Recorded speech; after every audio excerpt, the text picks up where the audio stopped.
ಎಲ್ಲರಿಗೂ ಯೂಟ್ಯೂಬ್ ಚಾನಲ್ಗೆ ಸ್ವಾಗತ. ಈ ಒಂದು ವಿಡಿಯೋದಲ್ಲಿ ನಾವು 7ನೇ ತರಗತಿ ದೈಹಿಕ ಶಿಕ್ಷಣ ಪಾಠ 3 ಗುಂಡು ಎಸೆತ ಇದರ ಪ್ರಶ್ನೋತ್ತರಗಳನ್ನು ನೋಡೋಣ. ಈ ಪ್ರಶ್ನೆಗಳಿಗೆ ಉತ್ತರಿಸಿ. ಮೊದಲನೆಯ ಪ್ರಶ್ನೆ, ಗುಂಡು ಎಸೆತ ಸ್ಪರ್ಧೆಯಲ್ಲಿ ವೃತ್ತದ ವ್ಯಾಸ ಎಷ್ಟಿರುತ್ತದೆ? ಉತ್ತರ, ಗುಂಡು ಎಸೆತ ಸ್ಪರ್ಧೆಯಲ್ಲಿ ವೃತ್ತದ ವ್ಯಾಸ 2.135 ಮೀಟರ್. ಎರಡನೇ ಪ್ರಶ್ನೆ, ಎಸೆತದ ಗುಂಡನ್ನು ಯಾವುದರಿಂದ ಮಾಡಿರುತ್ತಾರೆ? ಉತ್ತರ, ಎಸೆತದ ಗುಂಡನ್ನು ಗಟ್ಟಿ ಕಬ್ಬಿಣ ಅಥವಾ ಹಿತ್ತಾಳೆಯಿಂದ ಮಾಡಿರುತ್ತಾರೆ. ಮೂರನೇ ಪ್ರಶ್ನೆ, 14 ವರ್ಷ ವಯೋಮಿತಿಯ ಸ್ಪರ್ಧಿಗಳು ಎಸೆಯುವ ಗುಂಡಿನ ತೂಕ ಎಷ್ಟು? ಉತ್ತರ, 14 ವರ್ಷ ವಯೋಮಿತಿಯ ಸ್ಪರ್ಧಿಗಳು ಎಸೆಯುವ ಗುಂಡಿನ ತೂಕ 4 kg.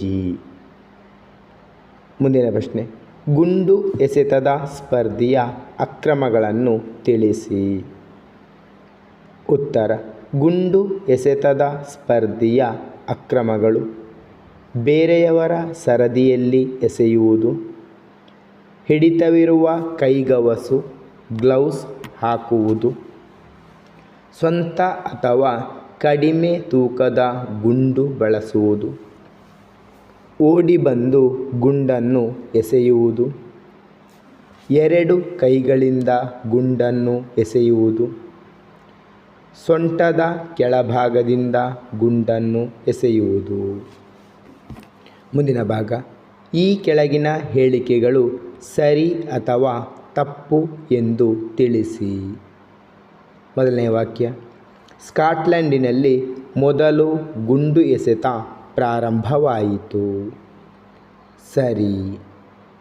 ಎರಡನೇ ವಾಕ್ಯ, ಎಸೆತದ ಅಂಕಣ ಸೆಕ್ಟರ್ನಲ್ಲಿ ಎಸೆತದ ಗುಂಡು ಬಿದ್ದ ತಕ್ಷಣ ಸ್ಪರ್ಧಿಯು ಮುಂಭಾಗದಿಂದ ಹೊರಗೆ ಹೋಗಬಹುದು. ತಪ್ಪು. ಮುಂದಿನ ವಾಕ್ಯ, 2 ಕೈಗಳಿಂದ ಗುಂಡನ್ನು ಎಸೆಯಬಹುದು. ತಪ್ಪು. ಮುಂದಿನ ವಾಕ್ಯ, ಗುಂಡು ಎಸೆತವು ಮೇಲಾಟಗಳಲ್ಲಿನ ಬಯಲು ಸ್ಪರ್ಧೆ, ಫೀಲ್ಡ್ ಇವೆಂಟ್. ಸರಿ. ಧನ್ಯವಾದಗಳು. ಲೈಕ್ ಮಾಡಿ, ಶೇರ್ ಮಾಡಿ. ಹೆಚ್ಚಿನ ವಿಡಿಯೋಗಳಿಗಾಗಿ ಚಾನಲನ್ನು ಉಚಿತವಾಗಿ ಸಬ್ಸ್ಕ್ರೈಬ್ ಮಾಡಿ.